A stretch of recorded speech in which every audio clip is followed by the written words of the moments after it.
Welcome to another trigger-proof transmission. We're talking about moms today, and yeah, it's a big one. This became very apparent to me over the last 2 weeks watching my wife turn into a mother.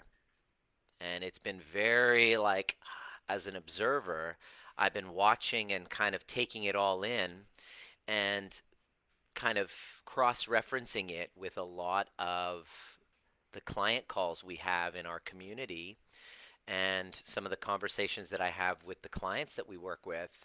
And I just was really inspired to write this to do this transmission. Let me know. Give me a hashtag replay. Let me know what your biggest takeaways were. This is a big conversation. I just posted in the group this question about your mother. How do you feel about your relationship with your mother? This was the question that I just asked. And if you're just signing in right now, let me know where you're signing in from, where you're listening from. You can go and see this in the Trigger Proof Facebook group. This post, how do you feel about your relationship with your mother? I just posted this, and we've had a bunch of responses, and it's been oof, like like a bunch of responses from people talking about their relationship with their mother. Some interesting observations, and I was like, whoa. Like, let me give you an example. What relationship with my mother? Okay. My mom is my abuser, so unfortunately, I don't want a relationship with her. Okay. One person, one of my friends, Farshad, he was like, my mom was a saint. No one can compare to her. Mary Jo basically said, triggered. What's your relationship like with your mother? Triggered. Like my inner child is crying and flailing and screaming for a mom that isn't me. Like in the background of my mind, I'm constantly trying to soothe I want my mommy. I didn't used to listen or soothe. So it's progress. So I felt the need to speak up because I was feeling inside myself getting triggered by some of the responses. One who's from a coach who, is pretty known for being um, like very awakened, conscious. And he basically said this. It was an interesting point. He said, Dave, this is you, Dave, if you were watching. He said, I want all the happiness and joy in the world for her, and I want nothing to do with her. Interesting. So then my response to him was, okay, you want all the happiness and joy for her. Just looking at my wife, the way she's mothering our son, I know for a fact if Dominic ever got to the point where he just the amount of effort it takes to stay up at night, to give up your body, to watch your body completely change, to breastfeed, it's freaking painful. She's like, I've literally watched my wife cry giving milk and feeding my son and watching her, and I'm just standing there holding space while she's crying, while she's feeding because it hurts so much, right? And I'm looking at the lengths that a mother goes through to raise a child, and I'm just watching it, right? In order to make sure that you survive the first fucking 6 months. Like, we're literally like, holy crap, if we fuck it up, this kid could die. Like we laugh about it, right? It's like we got to keep this kid alive. It's so vulnerable. And I know for a fact, Dave, if it ever got to the point where Dominic said, I want nothing to do with you, mom. I want all the happiness in the world, but I want nothing to do with you. And you're a coach. You're an awakened, conscious individual that Diana could never fully experience joy and happiness on this planet. What would you say to that? Do you still want her joy and happiness? Ah, I want my mom's joy and happiness, all the joy in the world, as long as I don't have to feel uncomfortable and all of those unresolved emotions from my past. I don't want to feel them. I still am a little child who's a victim to my mother. Now, I'm not trying to point you out, Dave, because this is what I see constantly. And the reason why I got triggered when I saw it is because I had to look at myself. And this is how I felt for pretty much the first 43 years of my life. I had thought that I've done the work. I've done a bunch of DeMartini collapses. which is John DeMartini's work. I'm a disciple of John DeMartini. I got all of my most amazing awarenesses and awakenings thanks to his work, and I realized the limitations of it. So I kind of went another direction, and now I have some pretty good clarity on you know what this whole healing game actually requires. To say I've done the work and got over it, yet still I can't be in the same room as another person, indicates that there's an unhealed and unresolved wound. And that's okay. Nobody's forcing you to heal it or deal with it. I'm just curious to wondering, when you have this type of reaction towards your mother, the thing that surprised me the most in the answers was the amount of joy that people would get out of their resentment towards their mother. It's like they're standing up to their mom, as my son is crying right now and my wife is nursing and taking care of him. The amount of sacrifices that we see a mother can do. Now, mothers aren't perfect. Mothers are human beings, just like you are.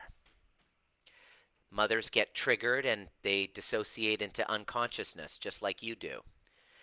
Mothers are at the effect of their intergenerational traumas, just like you are. Mothers don't know how to regulate their nervous systems because they were never taught, just like you. So the goal of this transmission is to help awaken you to a blind spot. If you have an unresolved wound against your mother and you're taking sweet pride and laughter and joy in it, I want to call you forward into the exact thing that's happening with your life. And I'm going to say this. I'm going to say this right now, and it's probably going to upset. Maybe it might upset you. It's not personal to you. It's universal to all of us. Okay? What's personal is universal. And what I've discovered had me completely transform the direction of my healing work. 2 years ago, after I broke up, well, I'm going to start by saying the thing right now, and here's what it is. Your relationship with your mother is akin to your relationship with life. Let me say that again. Your relationship with your mother, right now, as it is, I'm not blaming you and I'm not blaming mom. I'm just stating a fact, if you can just look at it. Your relationship with your mother is equivalent to your relationship with life. Now, your ego's not going to want to hear this. Your ego's now going to want to defend yourself and justify things to me and say, yeah, but she was a bitch. She hated me. She was this. She was that. And I believe you. I'm not saying that you didn't go through a rough time with your mother. I don't disagree. And that must have been really hard. My heart goes out to you. I'm just saying, take a look at your life. Take a look at your health. Take a look at your relationship with life. In other words, do you feel strained in your relationship with your life? Are you constantly in fear and hiding? Are you fighting all the time in life? Your relationship with your mother, as it is right now, is akin to and equivalent to your relationship with life. What does that bring up for you? I'd like to know. Write in the comments section what comes up for you when I say that. And I'm not making you wrong, and I'm not even I'm talking into a camera right now. So it's not about you per se, but it is about you. It's about all of us. It's about me. It's about everybody. And the more proud you are of your resistance and resentment, just notice how your relationship is with life. You're like angry all the time, angry and getting triggered constantly, feeling unsupported, feeling not seen, feeling not heard. Then you, with life, take a look at your relationship with your mother. Now, there's good news in this. I tell the truth, and then even though it's uncomfortable, my job is to awaken you to this truth and then help point you to look in the right direction for what? For your healing, for your expansion, for your ability to be the creator of your life. Because here, Jasmine said even something there. She said in a comment, which was, I try to be exactly the opposite of her. Let me know if that resonates with you. Right in the comment section. I'd like to hear that. I try to do everything opposite of mom. Okay, great. Then I'm going to point you out to something. Whether you're doing everything to please mom or you're doing everything to avoid being like mom and do want to be nothing like her and be completely the opposite of her, then I'm here to tell you that you're not the one in control of your life. That you are being run, like most of us, when we're asleep, by unconscious complexes. You cannot say that you are the author and creator of your life and designer of your life. That's really what the whole methodology and rationale behind becoming trigger proof is. It's the idea that the triggers that you have in your body don't actually start from you. They don't even start from your mother and father. It's intergenerational, and it's not even your fault. It's not your fault. I'm not blaming the victim. I get accused of blaming the victim blaming a lot. I'm not blaming the victim because it's not your fault. I'm saying it's not even your parents' fault. They, like you, were at the effect of their intergenerational traumas. So the question then comes up with it, which is, so whose responsibility is it to fix it? Is it your mother's? Okay, great. How's that been working for you so far? How's that been? And so if you have this resentment and you have this unresolved grief and you have this unresolved trauma and you're walking around with a little bit of pride that fuck you, I try to stay away from her, then I'm here to tell you there's a possibility that you have a rupture and a tear in your psyche. Don't be surprised. And these ruptures and tears in your psyche are the root cause of health issues, are the root cause of your depression, are the root cause of your anxiety, are the root cause of why you can't really maintain healthy boundaries in relationships. These tears in your psyche are the root cause that we have incorrectly blamed on people outside of us. And if we just stop blaming and stop trying to play the victim and take responsibility and say, okay, I see what's happened. It didn't start with me. It didn't start with my mom. It didn't start with my dad. It didn't start with my abuser. I am the product. I am at the effect of intergenerational trauma. It didn't start with me, but it ends with me by taking responsibility for my healing of my attachment wounds. Because here's the truth. There's a fracture in your psyche, and you can defend me. You can defend yourself and say, yeah, but no, I'm better off. And I hear this constantly. That's why I don't work with all the people who reach out. You know, I'm having these problems in my relationship with my partner. We're getting a divorce. Okay, great. Can you fix the marriage? No, we're just going to work on you with your attachment traumas, your attachment wounds. We're going to work on that. No, but I don't want to talk about my mother. I don't talk to my mother. It's about my partner. And I'm like, "No, you're not getting it. It's about you and the relationship with your mother, because the relationship that you're having with your mother at this moment in time is your relationship with life. And this is your life. This is your life. You can sit here and hold on to this resentment as long as you wish. And I'm not going to get in the way of you doing that. If that meets your needs to hold on to that resentment, if it meets your needs to be of control and domination, have at it. If it meets your needs of being important, look at me, I'm, self-sufficient, fuck you, mom, gives your needs of significance, okay, great, have at it. If it meets your needs of uncertainty and drama, because you want to stir it up, and drama and adventure, and you want to create a challenge, have at it. I know that game. I played that game for 40 years. Deliberately hating on my parents, telling the story that they're against me, they don't support me, all to support the narrative of me having a challenge, creating a drama, creating an adversary. out of somebody who truly wasn't an adversary. I made her to be my adversary so that I could feel significant and rebel.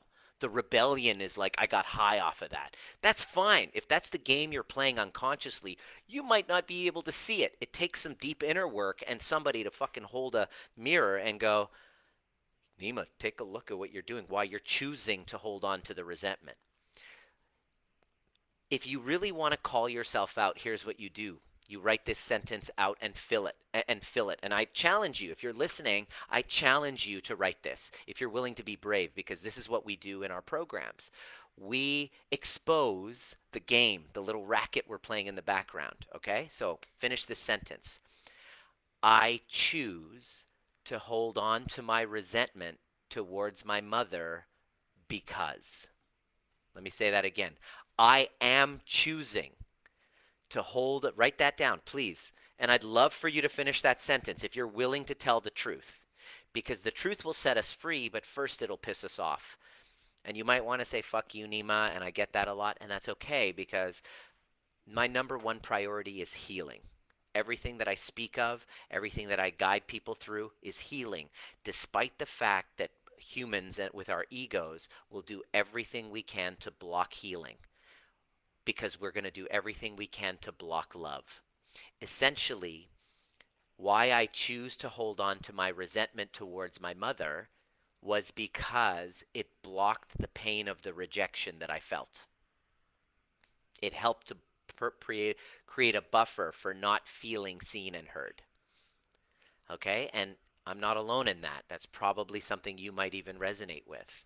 But I was in this space in my life after another breakup, another divorce, like a divorce, a breakup that was like a divorce. We were together longer than my marriage. It was like a catastrophe.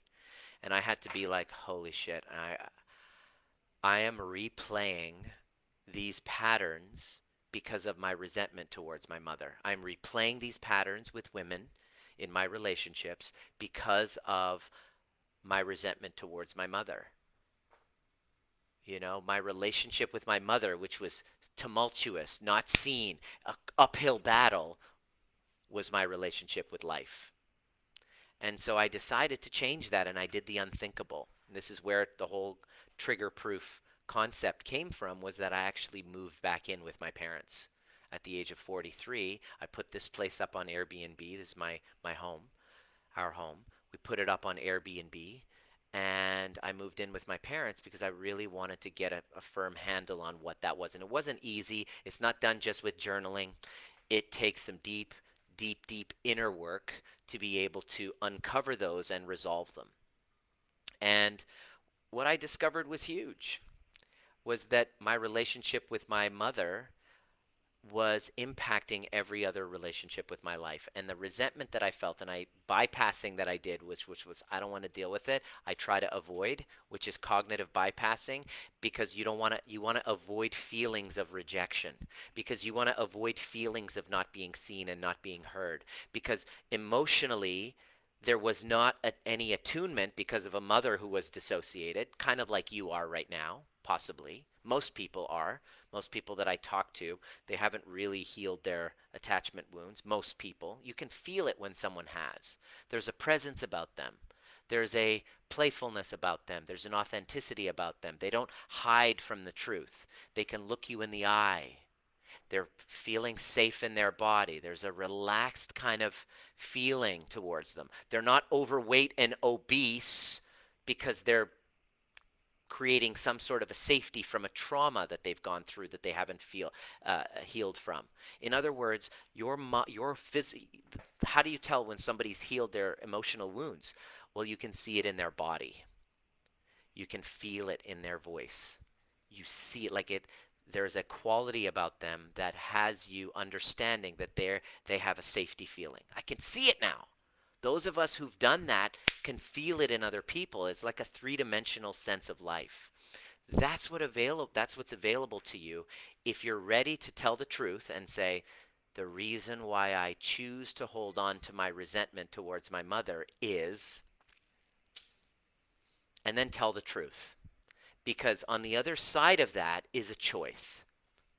The only way that you're going to choose to heal is by seeing that holding on to this resentment is worse than the pain and the fear involved in learning how to let it go, in learning how to heal. You have two options: resentment or the fear of letting it go. But the problem is, if you've been holding on to this resentment towards your mother, and it's such an identity, which you can tell, just reread that thread. Just go ahead and reread that thread. Here it is. Reread this thread, and what you can do, what I invite you to do, is to look up and feel and have a sense. Don't just read the words, feel the words. You can feel the words even though it's like I can actually see through the feeling of it, and decide, okay, holding on to this resentment is meeting some of my needs. I get to be important. I get to dominate because I felt so powerless. I don't know how to handle my triggers, so I avoid. I'm powerless, so me pushing away my mother is my one way of regaining power. Okay, great. Just call it out. Just tell the truth. That's the first thing that I am inviting you to do. Step number one. Okay? The reason why I choose to hold on to my resentment towards my parents is. Great. Finish that sentence. I'd love to see it if you're courageous enough.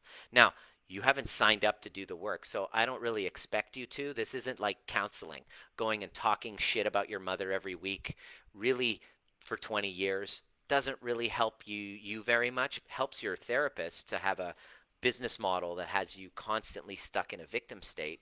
But what we do is a little different. We get you to go, okay, are you ready to produce some results in your life, results in your health, results in your relationships, results in business? Okay, great.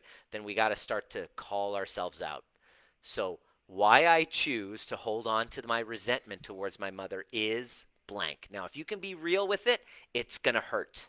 The answer must hurt.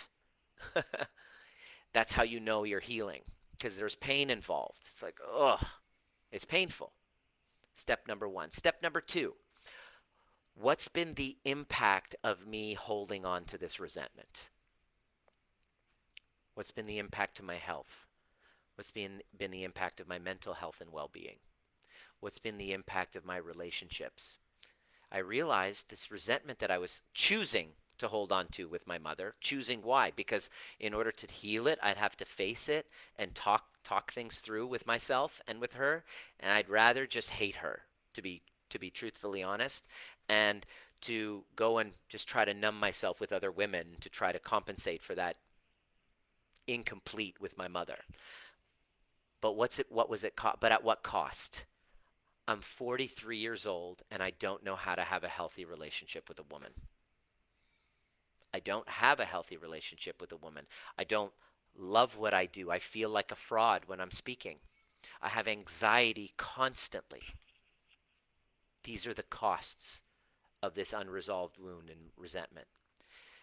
So, what I realized was I was choosing this pain, I was choosing this unresolved resentment because I didn't want to choose the pain involved and the fear involved and the responsibility that it took to heal that. I just wanted to justify everything and blame my mother, which Monique just wrote there, is when all else fails, just blame your mother. And so I'm just watching Diana raise this child and just hearing some of the conversation in that thread about what was your mother like. And even Dave's, I was just shocked when I saw Dave's. I want all the happiness and joy in the world for her, and I want nothing to do with her. Yeah, but what if you realize that her happiness and joy was dependent on a healthy relationship with your son? Are you willing to become that much of a functional adult and give her that? No, I don't want to. That's her job. Yeah, but here's the problem. Here's the problem when you still want to hold on to your victim story about your mother. Now, I'm not saying that what you went through was easy. I'm not saying what you went through was fair. It should never have happened. In an ideal world, everybody, like your mother, especially your mother, when you were a child or even before you were born, would have said, you know what? I want to bring a child into this world, and I realize that my needs are going to have to be put aside sometimes so that I can make sure that my child is safe and looked after emotionally too. So my number one priority is to make sure that that child has an emotional support system that's healthy. So I'm going to take the time and I'm going to confront all of my demons from my mother and father. And I'm going to heal those. And I'm going to really come to terms and get complete with all these open loops in my life so that I can give my child an undivided attention.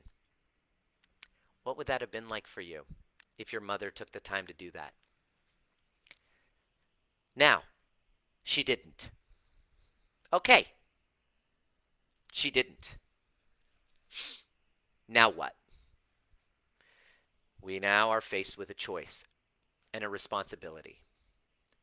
Either we continue our little victim story about mom, who had no agency, no awareness, completely unconscious parenting, and we can now, in this time of COVID, because we now understand neuroscience, we now understand the importance of the nervous system and attachment styles in child rearing, and we can now take on the work and take on the responsibility of healing those cycles because our mothers aren't going to do it for us. I realized that 2 years ago. I moved back in with my parents. Long story short, I went through the 5 shifts that I now talk about in healing from attachment wounds. And now I've been able to go from a victim going in the same patterns with my relationships, getting into the same arguments again and again and again, getting triggered by the same shit, making my world smaller and smaller, keeping this lack of safety in my body. I was able to then transform into the kind of person that feels confident in himself, is okay with, the parts of him he used to be ashamed of. And now the greatest accomplishment that I've ever achieved in my life, and I've achieved some really cool stuff in my career, but the greatest accomplishment I've ever achieved is my relationship with Diana. That I've been able to create a secure, attached bond with her. And then a gift from God shows up, Dominic. Dominic comes into our life, and now my approach to parenting at 44 is so different than what it would have been at 24 or 34 even. I now understand that my responsibility as a father is to make sure that he feels emotional attunement from me. And he feels safe, loved, seen, no matter what. Not as a doll that is for my use as a tool for my own ego. I realized this when I started doing this work, was that the reason why likely that there's such this pattern of intergenerational trauma and hatred towards mom that you might be experiencing is this what we call the defective doll syndrome. Defective doll. Like, think about it. If I have a child, like, we really have to look at the intentions behind having children. So what was your mother and father, what was your mother's intention behind having a child? You never know. It could have been she didn't feel safe in her relationship and wanted to get pregnant so that she could make sure that she had safety, maybe to lock him in for the long term. Does that not happen? Absolutely it does. The problem is now the child is born as a tool to get the needs of the mother met. Okay? It could be you felt lonely and you felt insignificant. So I just want a child, a baby, because I just want someone to need me because of my own insignificance. So the child then becomes a tool for the ego of the parent. And guess what happens when the child hits teenage years and then says, fuck you, mom, I don't love you. You're the worst. This child is designed to challenge your inauthentic intentions, and all of a sudden turns around and says, I hate you, mom. as a teenager, and now the very reason why you had this child was to fulfill a need for yourself of significance, all of a sudden gets challenged, and now you struggle with depression as a mother. You're the one that has the child that says, I don't want to fucking talk to you. And this is what happens every single day. I don't know what your mother's intention was of having you. Who knows? I don't know. Well, just really ask, what is my intention behind having a child? Seldom is it because of an expression of love between two people. That would be ideal. You know, I'm super duper lucky. People are like, "Are you ever going to get married and have kids?" I'm like, "I don't know. It's not that big of a deal. I'm just so inspired by what I do." And then I met Diana, and it was like, holy crap, this is the person this is a forever type of person. But I was still a little boy, not really wanting to commit. And then all of a sudden, we discover I'm in San Diego at Alex J. Moscow's event, and I'm doing a FaceTime call with Diana, and she says, "Hey, you're going to be a daddy." I made this face like, and then she screen captured the image. She screen captured my face when she told me. I'll share it one time in a post for you. And in that moment, I was like, yes, I now like, I wasn't ready at the time, but I decided, I chose in that moment that I'm going to be the kind of person that can be an amazing emotional attunement support for a child and a wife. And now we're raising this child not as a doll to fill our needs, but as a gift who we're here to learn from and to help him develop as much self-confidence and trust in his own inner guidance as possible. And I'm grateful that I waited to this long, because the majority of the time people choose to have children, it's not for that reason. It's because the child is a doll to meet my needs. And then what happens is you find out very quickly that that child doesn't give two fucks about your needs. It's got needs of his own. In fact, your work is to be able to, my work as a dad is to be able to, uh, what's the word I'm looking for? To become resilient and adapt my needs to be able to make sure he gets his needs met. Am I ready for that? I don't know. I'm just learning as I go. I'm up for the adventure. And I've taken it on, and I'm really super stoked about it.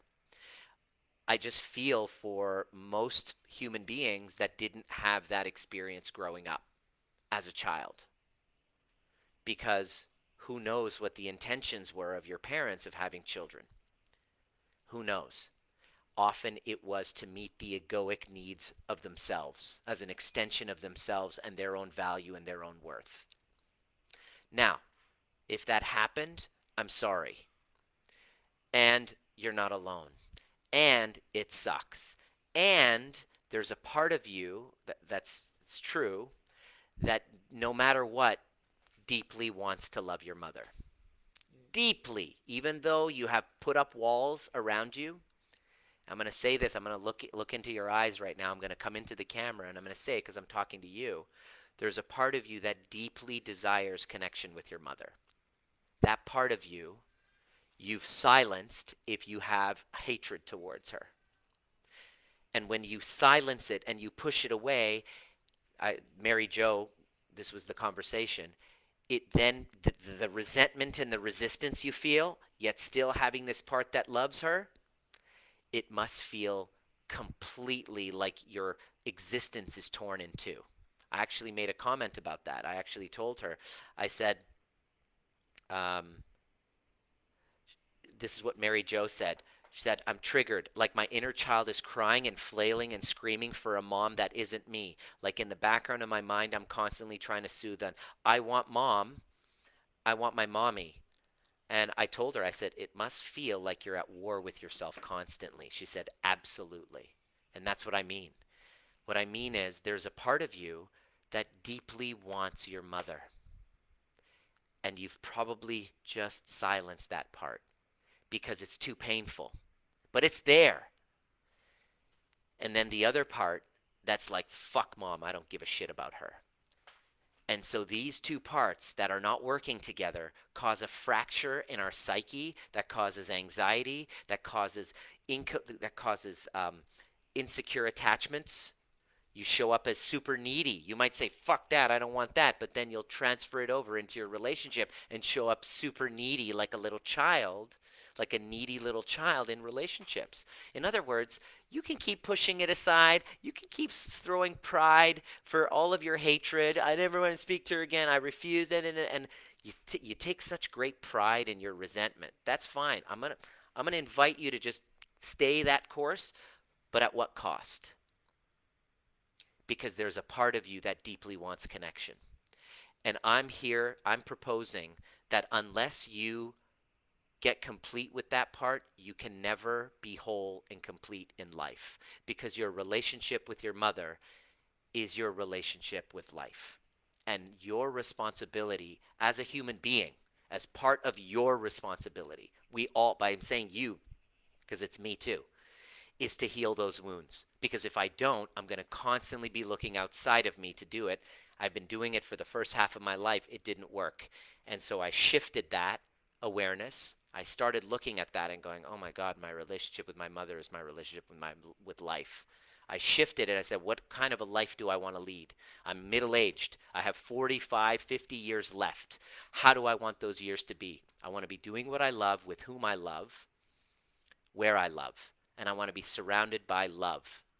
And cheesy as this sounds, your only way out is love.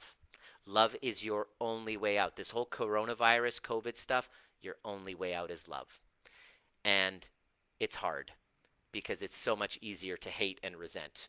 Because loving takes you being able to look at parts of yourself, that part that really wants your mommy, and really giving that part of you some space to breathe and some healing. Because what you likely have been doing has been stuffing that part of you aside at the cost of your health, your relationships, your self-confidence, and your entire life. Because your relationship with that part of you is your relationship with life. Let me know what came up for you in this call. Sorry if it bothered you. Not sorry. I'm here to wake you up. Not here to become your best friend. However, when you take part and you actually do take take the step and do the work, you start to see how much of an intent that how much of a healing intent that I do have for the trainings that I have. It's not for supporting your victim story. I get it. It was difficult. It was for you to grow up and to stop the cycle of intergenerational trauma. Your life is at stake. Everyone's life is at stake. Your family, your future family, your body is at stake. Your life is at stake because your relationship with your mother is your relationship with your life. Namaste. See you at the next perfect time.